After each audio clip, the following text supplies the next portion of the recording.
I'm not a huge fan of minute restrictions. I think that's silly. I told them I don't want to come back unless I'm 100% full go.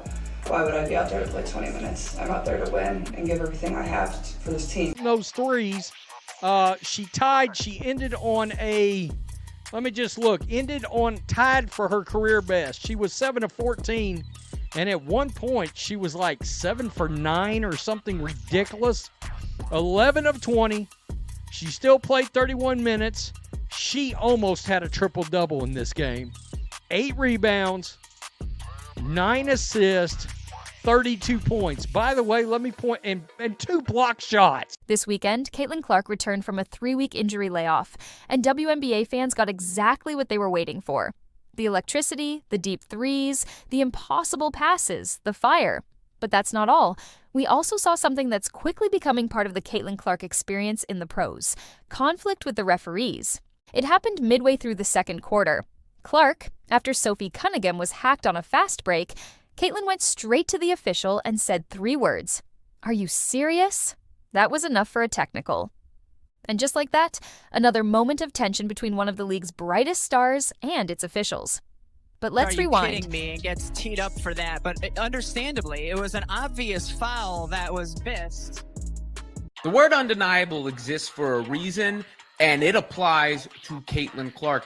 She is just absolutely undeniable, and her return to the Indiana Fever showed it once again. It felt like a jolt of energy to the WNBA. Coming into Saturday night's matchup against the New York Liberty, Clark had something to prove. She'd missed 3 games with a quad injury, and the Liberty were 9-0, the league's best team, with the most suffocating defense in the WNBA. I'm gonna say it. Caitlin Clark is the best basketball player in the world. She's the best basketball player that I have ever seen. She is the difference maker. She is the needle mover. She is the face of basketball right now. It's really hard not to recognize the difference that she makes on the Indiana Fever, a team that was obviously struggling with playmaking, struggling with pacing, struggling with the things that make us want to watch. But Clark didn't ease her way back in. She detonated. She dropped 32 points, hitting 7 3-pointers, and adding 9 assists and 8 rebounds. And perhaps more importantly, she snapped the Liberty's perfect season, handing them their first loss of the year in front of a sold-out home crowd in Indianapolis.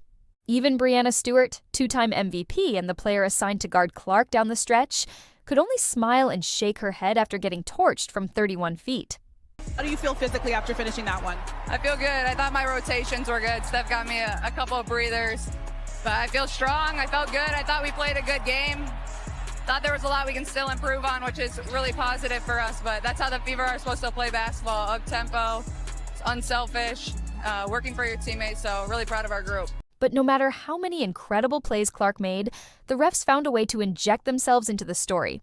Early in the second quarter, the Fever were on a fast break. Sophie Cunningham was clearly fouled, missed by everyone except the 10,000 people watching live and the millions more online. Clark, visibly frustrated, approached referee Binyam Maru and asked calmly but sharply, "Are you serious?" That was it. That's all it took. Immediate whistle. Technical foul. And to make it more bizarre, Liberty star Breanna Stewart was the one who called it out. Yes, you heard that right.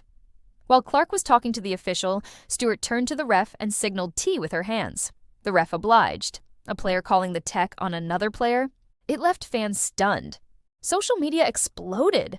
Some praised Clark's fire, others criticized the thin skin of the officials, and many questioned why a rookie superstar seems to be held to a different standard. This isn't the first time Clark has been targeted. Throughout her short WNBA career, she's taken hard fouls, elbows, blind screens, and more than her share of no calls. And every time she pushes back, it seems like she's the one being punished. Is it resentment? Or is the league simply not ready for a star of her magnitude?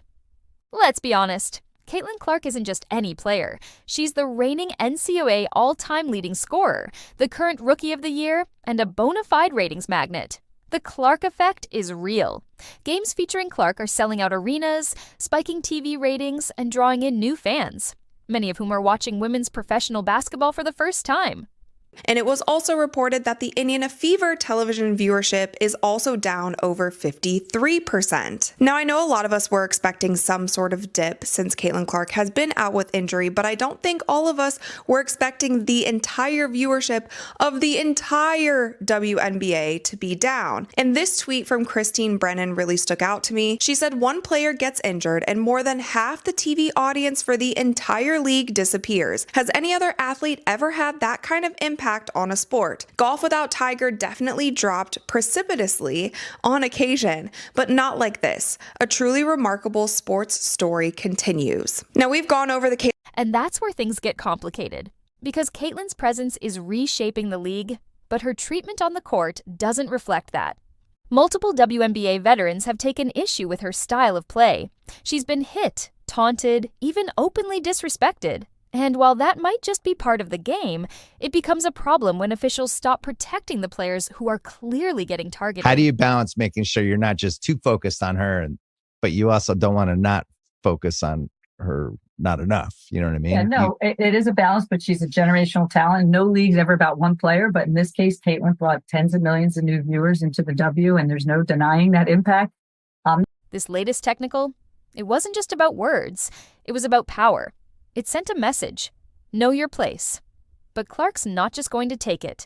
And that's why this is a turning point. After the game, Clark didn't lash out. She stayed focused. She said she felt strong, that she wanted to win, that this team was just getting started. She let her play do the talking. But the league has a decision to make, because Caitlin Clark is not going away. And if officials continue to respond to her passion with punishment rather than fairness, the league risks alienating not just its brightest young star, but a new generation of fans who are tuning in for her. Think about it.